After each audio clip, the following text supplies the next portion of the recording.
오늘 본문의 8절을 나누기에 앞서서 우리가 좀 7절을 살펴볼 필요가 있습니다. 7절을 한번 보겠습니다.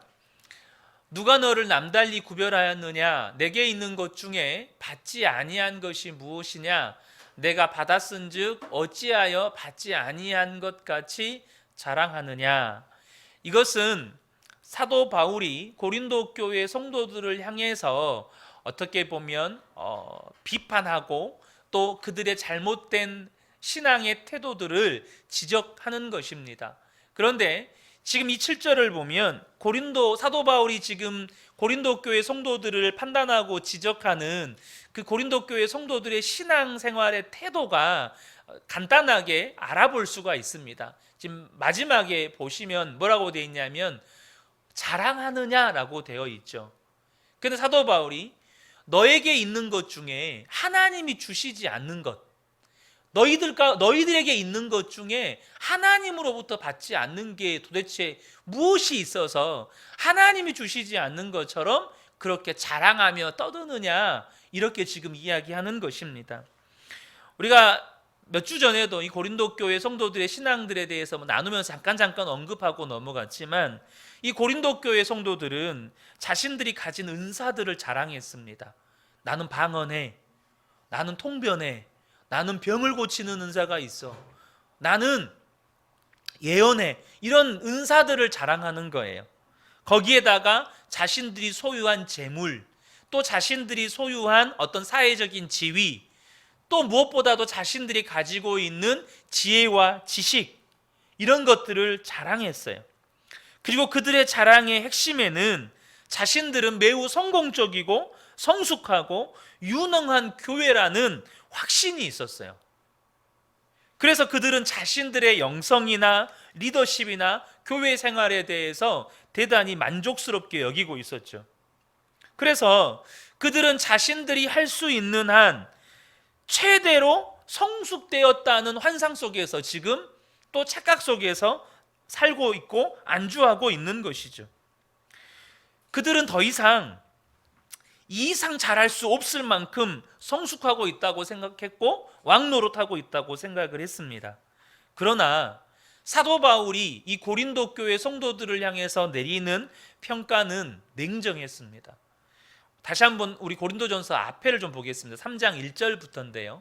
형제들아, 내가 신령한 자들을 대함과 같이, 이것을 좀 다른 표현으로 바꾸면 너희를 성숙한 그리스도인들을 대함과 같이, 이런 표현이에요. 그렇게 대함과 같이 너희에게 말할 수 없어서 육신에 속한 자, 곧 그리스도 안에서 어린아이들을 대함과 같이 하노라.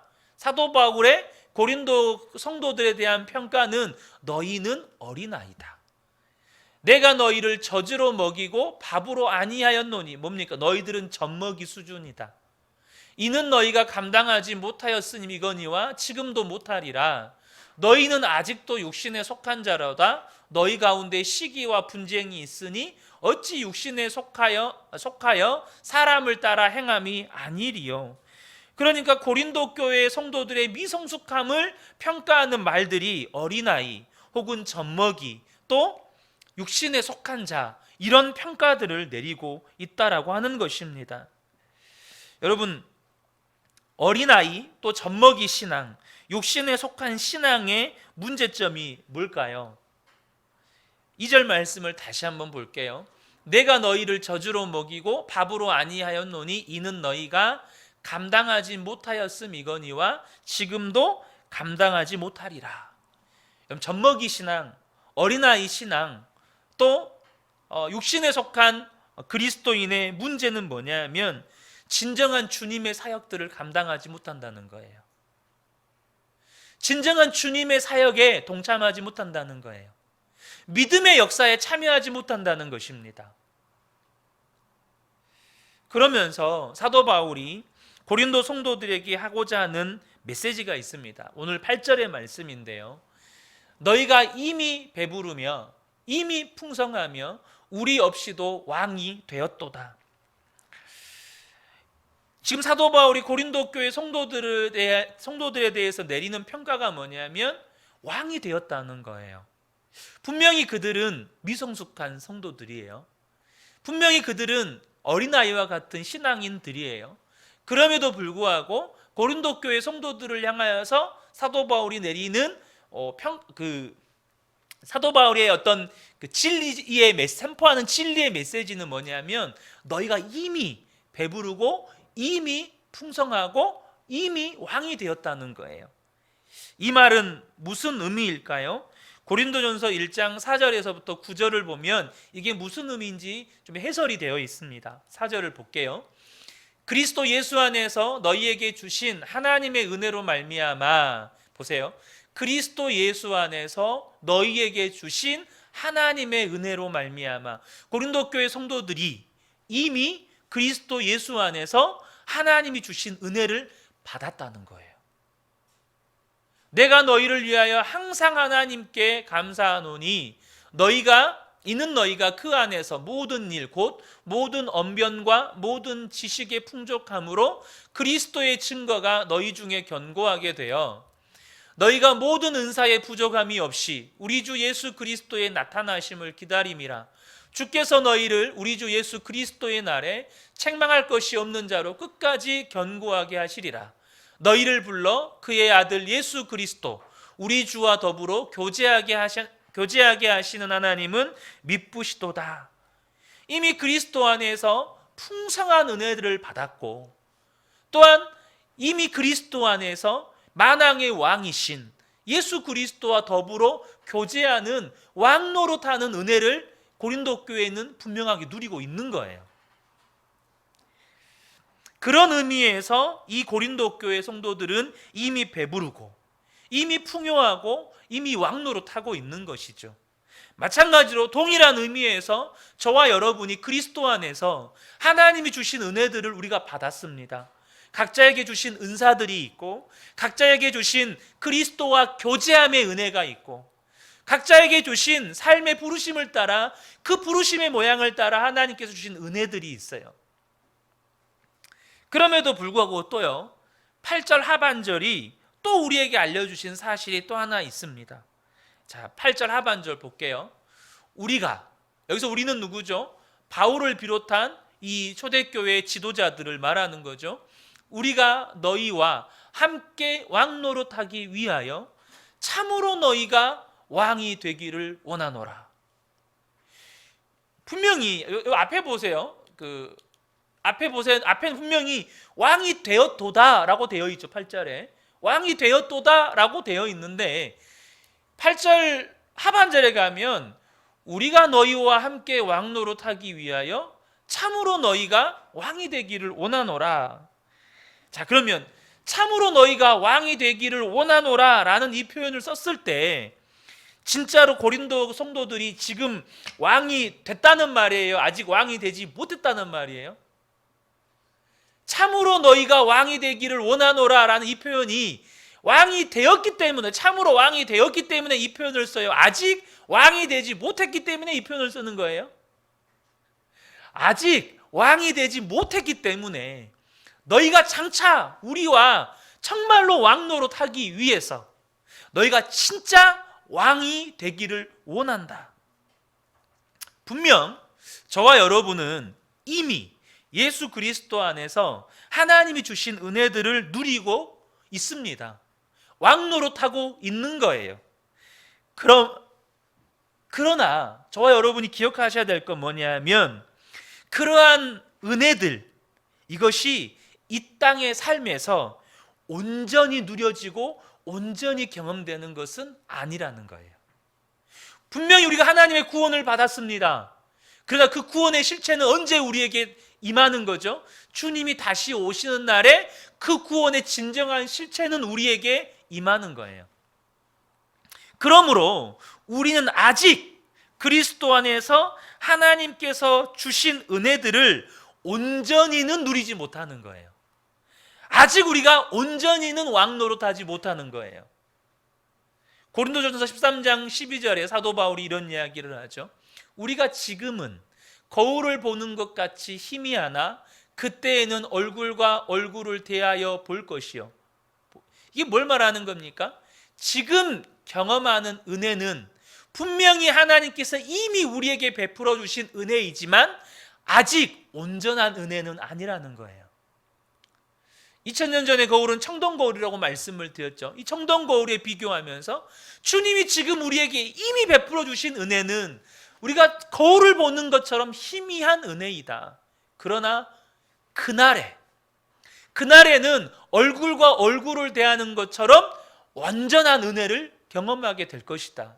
지금은 내가 부분적으로 하나, 우리가 이미 받은 은혜는 여러분 부분적인 은혜예요. 아직 우리에게 온전한 은혜가 오지 않았다는 거예요. 그때에는 주께서 나를 아신 것 같이 내가 온전히 주님을 알리라.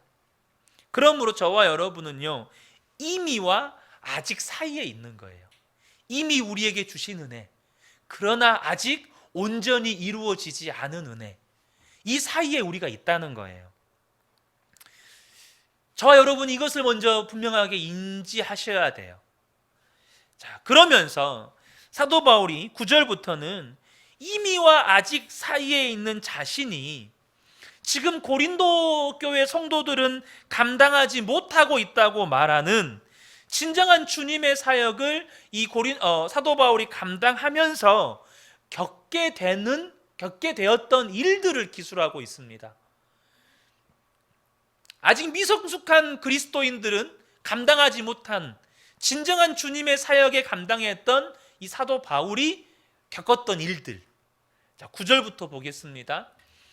내가 생각하건대 하나님이 사도인 우리를 죽기로 작정된 자 같이 끄트머리에 두셨음에, 그러니까 사람들이 사도 바울이나 당시 지도자들, 사도들을 보면, 사역자들을 보면 어떤 느낌이 들었냐면, 저 사람들은 하나님이 죽이기로 작정한 분들 같다, 이런 느낌이 들 정도로 그런 형편에 처해 있었다는 거예요. 그리고 끄트머리에 두셨음에, 인생 정말 더 이상 소망 없다, 한 발짝만 뒤로 물으면 낭떠러지로 떨어져 죽겠다, 이런 상태에 놓이신 것 같이 그런 상황에 놓였다는 거죠. 그래서 우리는 세계 곧 천사와 사람에게 구경거리가 되었노라. 사람들에게 구경거리가 됐다는 거예요. 근데 여기에 대조군이 나옵니다. 대조적인 두 부류가 나와요. 하나는 천사, 또 한 무리는 세상 사람들. 천사들도 바울과 및 하나님이 부르신 하나님의 사람들을 구경해요. 무엇 때문에 구경할까요? 천사들은 무엇 때문에 구경할까요? 사도 바울의 사역에서 하나님의 지혜를 배우기 때문이에요. 이게 에베소서 말씀에 나와요. 사도 바울을 통해서 계시된 하나님의 말씀, 사도 바울을 통해서 세워져 가는 하나님의 교회, 사도 바울을 통해서 구원받는 수많은, 또 사도 바울의 증언을 통해 선포된 이 복음을 통해서 구원받는 수많은 구원의 역사들을 보면서 천사들은 하나님의 지혜를 배우면서 막 놀라면서 또 환희에 차면서 보는 거예요. 반면에 세상 사람들은요, 이 말 그대로예요. 저 사람들은 죽기로 작정된 자들 같다, 정말 세상 인생 끄트머리에 서 있는 것 같다. 그러면서 바로 이 시각까지 우리가 줄이고 목마르며 헐벗고 매맞으며 정처가 없고, 또 수고하여 친히 손으로 일을 하며 모욕을 당한 즉 축복하고 박해를 받은 즉 참고 비방을 받은 즉 권면하니 우리가 지금까지 세상의 더러운 것과 만물의 찌꺼기 같이 되었도다. 참 굳이 이거 하나씩 단어의 의미가 뭔지 제가 해설해드리지 않아도 아시겠죠. 그러니까 사도 바울이 이 고린도 성도들은 감당치 못할 거라고 말하는 진정한 주님의 사역들을 경험하면서 겪었던 일들을, 정말 그 겪었던 어떤 일들을 나타낼 수 있는 단어들을 하나하나를 선택해 가면서 지금 표현하고 있죠. 이것이 우리에게 주시는 메시지가 뭘까요? 저와 여러분은 이미와 아직 사이를 살고 있어요. 그리고 저와 여러분은 사도 바울과 같이 주님의 부르심을 받은 사명자들이에요. 동의하십니까? 저는 사명자, 이 말씀 보니까 도저히 사명자 안 하고 싶은데요. 이 말씀 보니까 도무지 사명자 안 하고 싶은데요. 막 이런 생각이 들 수도 있어요. 근데 부르심을 받은 이상 어쩔 수가 없어요. 어쩔 수가 없어요. 이것이 우리에게 주시는 메시지가 뭘까요? 첫 번째가 뭐냐면, 주님께 부름받았다는 건, 저와 여러분이 주님께 부름받았다는 건 고난에 부름받았다는 것을 포함한다는 거예요. 저와 여러분이 주님께 부르심을 받았어요. 우리는 이미 은혜를 받았어요. 그러나 아직 온전히 받지를 못했어요. 우리는 영광에 참여하도록 부르심을 받았어요. 근데 고난에도 참여하도록 부르심을 받은 거예요. 저와 여러분이 주님께 부르심을 받은 사명자라는 것에 대해서 여러분 아멘이십니까?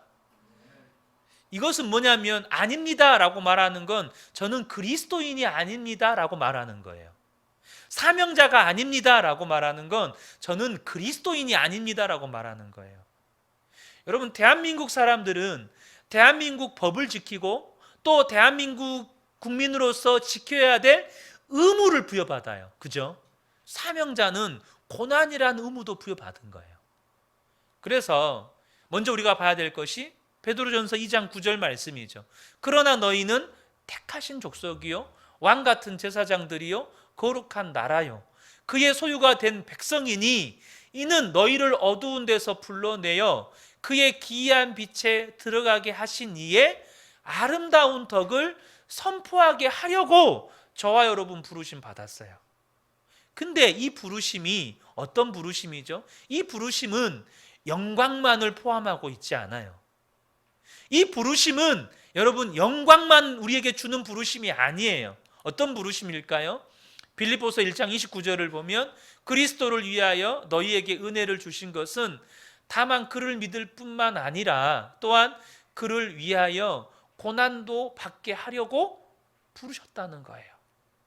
여러분이 그리스도인으로 부르심을 받은 건 고난받게 하려고 부르셨다는 거예요. 동일한 맥락에서 로마서 8장 17절에 자녀이면 상속자요, 우리는 영광을 상속받을 거예요. 하나님의 기업을 상속받을 거예요. 하나님 나라를 상속받을 거예요. 자녀이면 또한 상속자 곧 하나님의 상속자요 그리스도와 함께한 상속자니 우리가 그와 함께 영광을 받기 위하여 고난도 함께 받아야 할 것이니라. 주님의 부르심은 영광으로의 부르심과 동시에 고난으로의 부르심이라는 것입니다. 여러분 싫죠? 고난받기 싫으시죠? 네. 근데요 어쩔 수가 없어요. 우리 그런 의문점 들 때 있어요. 왜 하나님 꼭 그렇게 하십니까? 굳이 고난이라는 거 안 하셔도 되잖아요.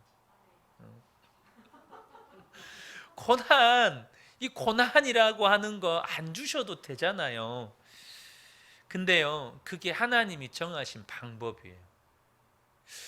저와 여러분을 구원하시기 위해서 하나님이 정하신 방법이 뭐냐면 독생자 예수 그리스도가 고난받는 거였어요. 그것이 하나님이 정한 방법이에요. 그래서 하나님의 복음, 주님의 교회, 또 하나님의 나라는 돈이나 권력이나 세상의 힘이나 자랑이나 또 세상의 지혜나 능력으로 증거되지 않았어요. 하나님의 나라는 그렇게 확산되지 않았어요. 언제나 주님의 복음, 또 주님의 교회, 또 하나님의 나라, 이것은 어떻게 증거되고 어떻게 확산되었을까요? 이 십자가의 복음은 오늘 본문의 표현을 빌리면 이 부르심을 받은 자들이 죽기로 작정된 자 같이 끄트머리에 섰을 때, 세상의 구경거리가 되었을 때, 줄이고 목마르고 메맞고 정처가 없을 때, 세상의 더러운 것과 만물의 찌꺼기 같이 되었을 때, 그렇게 해서 복음은 세상에 전해졌어요. 그렇게 해서 주님의 교회는 세워져 갔어요. 그렇게 해서 하나님의 나라는 확장되어져 갔다는 거예요. 고린도 교회가 어떻게 세워졌죠? 고린도전서 1장 27절을 보면 그러나 하나님께서 세상에 미련한 것들을 택하사 지혜 있는 자들을 부끄럽게 하려 하시고 세상에 약한 것들을 택하사 강한 것들을 부끄럽게 하려 하시며 하나님께서 세상에 천한 것들과 멸시받는 것들과 없는 것들을 택하사 있는 것들을 폐하려 하시나니. 고린도 교회가 이렇게 세워졌어요. 미련한 것들, 또 약한 것들, 천한 것들, 멸시받는 것들, 이런 부류의 사람들에게 복음이 증거되어졌어요. 이런 부류의 사람들로 말미암아 고린도 교회가 세워졌어요. 왜 그렇게 하셨을까요? 28절이 아닌데, 지금 뭐가 잘못된 것 같아요. 이는 아무 육체도 하나님 앞에서 자랑하지 못하게 하려 하심이라. 이 일로 말미암아 어떤 것도 하나님 앞에서 자랑하지 못하게 하시려고 그렇게 하신 거예요. 여러분, 지금 지구촌을 보시면 여전히 복음이 강력하게 확산되고 있는 나라들은 어떤 나라들일까요? 세상에 강한 나라들일까요? 세상에 부유한 나라들일까요? 세상에 능력 있는 나라들일까요? 세상의 모든 최첨단 과학과 최고의 학문들이 모여있는 그런 강력한 나라들에서는 복음이 힘이 없는 게 아니고 사람들에게 복음이 강력하게 역사되는 그것들이 가로막아요. 근데 도리어요, 세상에 가난하다고 말하는 나라들, 없다고 말하는 나라들, 천하다고 말하는 나라들, 또 그 가운데서 여전히 없고 사람들로부터 외면당하는 사람들에게 복음은 더욱더 강력하게 증거되고 있어요. 사랑하는 성도 여러분, 저와 여러분이요, 고난받는 거 좋아하는 사람이 어디 있어요? 다 싫지. 두 번째로 더 나누겠지만, 근데 여러분 이거 아셔야 돼요. 누군가 고난받아서 저와 여러분이 예수 믿은 거예요. 누군가가 가난해져서 저와 여러분이 예수 믿은 거예요. 누군가가 여러분 천대 받아서 저와 여러분이 예수 믿은 거예요. 제가 이번 주에 어떤 유기성 목사님 설교를 들었는데요. 그 중국 선교의 아버지 허드슨 테일러 선교사님 맞죠? 이 허드슨 테일러 선교사님이 중국에 가서 복음을 전할 때 안 받아들이는 거예요. 복음을 안 받아들이는 거예요. 기본적으로 선교사님들 마음 안에 자기들은 신사, 또 자기들은 저들보다는 문명인, 중국인들은 미개한 사람들, 안 받아들이는 거예요. 근데 이 허드슨 테일러 선교사님이 하나님께 은혜를 받고 그 부분에 대해서 하나님께 그 은혜를 받고 이분이 변발을 했어요. 변발 뭔지 아시죠? 그 황비용 영화 보면 그 앞에는 대머리처럼 다 밀고 뒷머리만 길게 딴 변발, 이거를 했어요. 심지어 같이 갔던 선교사님들도 다 손가락질하고 욕했대요. 어떻게 신사 영국인이 그런 변발을 하느냐고. 근데 그분이 그렇게 누군가로부터 손가락질 당하고 비난받는 그 모습에 처할 때 중국인들에게는 복음이 들어갔어요. 이것이 우리에게 알려준 두 번째 메시지가 뭐냐면요, 십자가 없는 구원은 없다는 거예요. 십자가 없는 해방과 자유는 없다는 거예요. 여러분, 먼저 가장 근본적으로 우리가 어떻게 해서 구원받았습니까? 우리가 어떻게 해서 죄에서 해방되었습니까? 이사야 53장 5절에 그가 찔림은 우리의 허물 때문이요 그가 상함은 우리의 죄악 때문이라. 그가 징계를 받음으로 우리는 평화를 누리고 그가 채찍에 맞음으로 우리는 나음을 받았도다. 예수님이 십자가를 지셔서 우리가 죄에서 해방된 겁니다. 예수님이 고난을 받으셔서 우리가 구원받은 거예요. 여러분, 예수님 때문에 우리가 평화를 누리고 예수님 때문에 우리가 나음을 받았죠. 우리가 지금 오늘날 누리고 있는, 구원받은 우리가 오늘날 누리고 있는 이 자유는 우리의 믿음의 선배가 혹은 우리의 믿음의 동역자인 누구가 나를 위하여서 고난받았기 때문이에요. 우리를 위해서 십자가를 지셨기 때문이에요. 저는 지금도 기억하는 게 있어요. 제가 어렸을 때 저희 시골 교회에 일본인 선교사님이 계셨어요. 저희 시골 교회에. 물론 저희 교회는 뭐 미자립 교회도 아니었고 아주 작은 교회였어요. 그러니까 그 선교사님이 한국에서 생활하실 수 있도록 선교사님을 위한 어떤 작은 집을 제공할 수 있을 만큼 저희 시골 교회는 좀 나름대로 큰 교회였어요. 지금도 시골에서 굉장히 큰 교회예요. 근데 여러분, 일본에서 선교사님이 한국에 오셨다니까요. 한국을 섬기려고. 제가 어렸을 때 제가 살던 이 그 공포두라고 한 이 촌동네에, 여러분, 한반도 제일 끄트머리 아닙니까? 거기에 일본에서 온 선교사님이 계셨어요. 그것도 싱글 선교사님. 결혼도 하지 않으시고 홀로 복음을 전하기 위해 오신 선교사님이 계셨어요. 전 지금도 기억해요.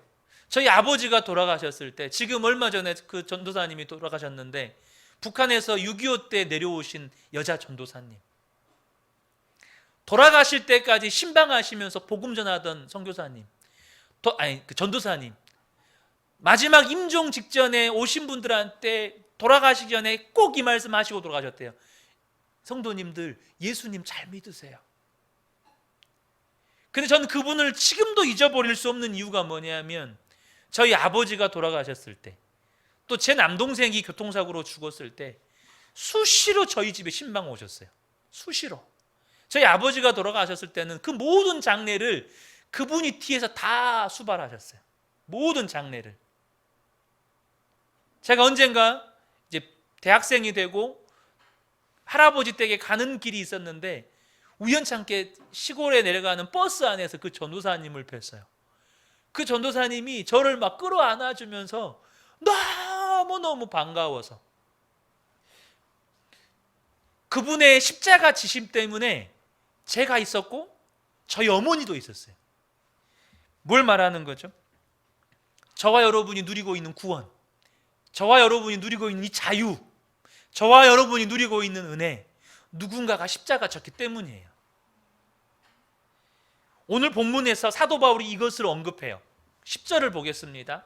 우리는 그리스도 때문에 어리석으나 너희는 그리스도 안에서 지혜롭고, 우리는 약하나 너희는 강하고, 너희는 존귀하나 우리는 비천하여.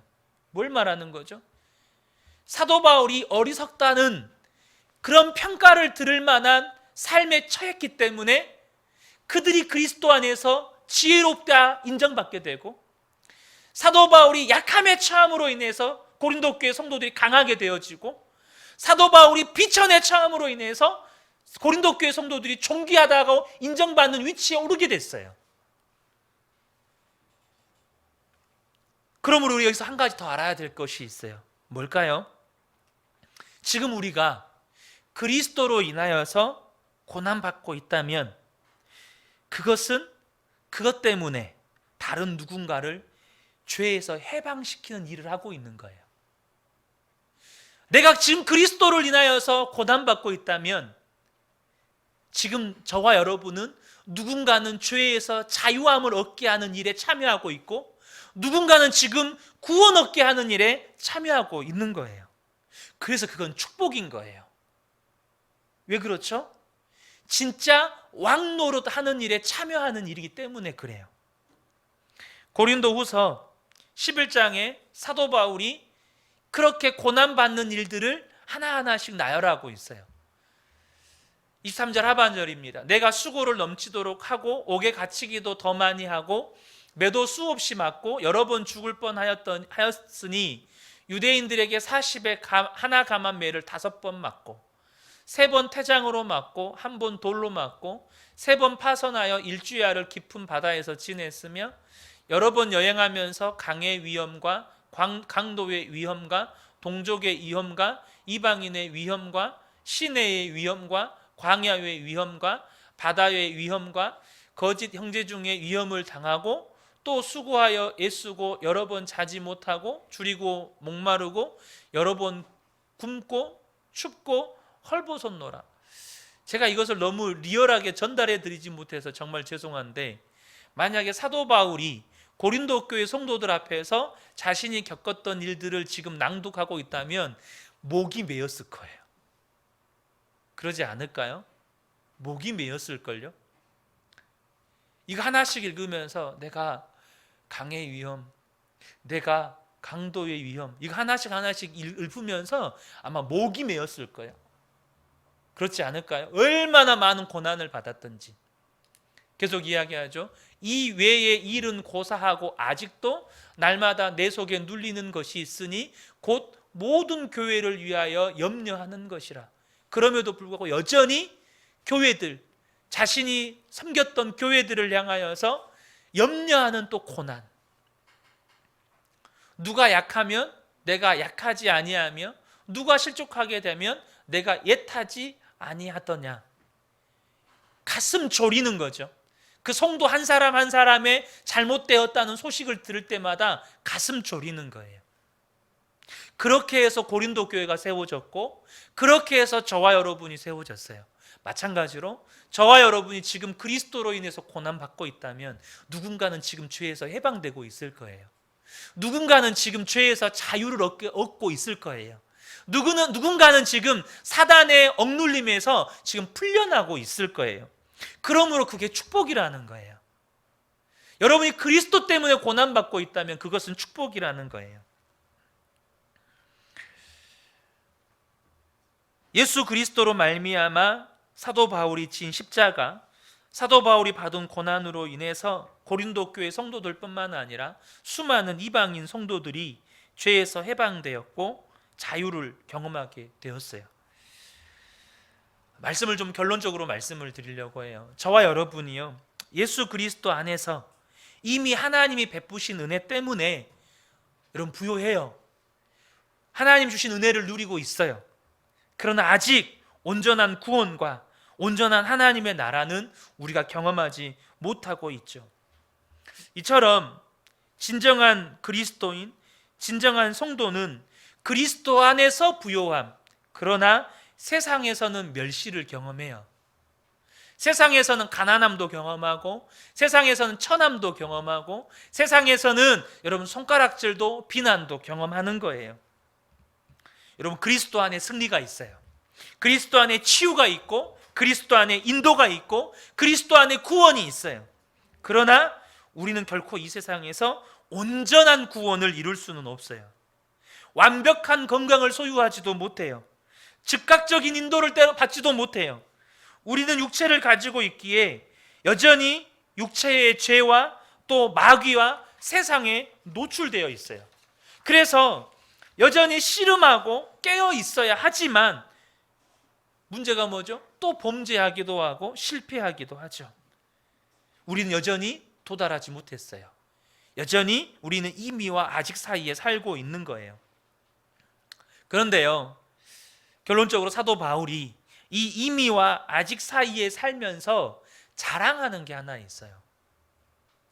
이 이미와 아직 사이에서 자랑하는 게 있어요.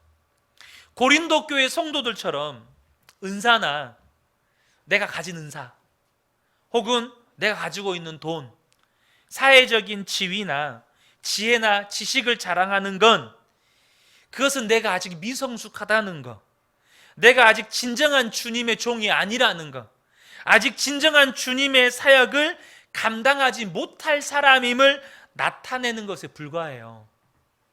여러분 기억하세요. 내가 지금 돈을 자랑하고 있다? 그거는요, 나는 미성숙합니다 이 말이에요.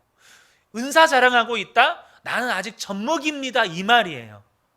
내가 지금 소유한 뭔가를 자랑하고 있다? 그건 다 미성숙함의 증거밖에 안 되는 거예요. 근데 사도 바울이 무엇을 자랑하는 줄 아세요? 고린도후서 11장 30절에 내가 부득불 자랑할진대, 이 말이 뭔 말일까요? 우리에게는 자랑할 것이 아무것도 없다는 거예요.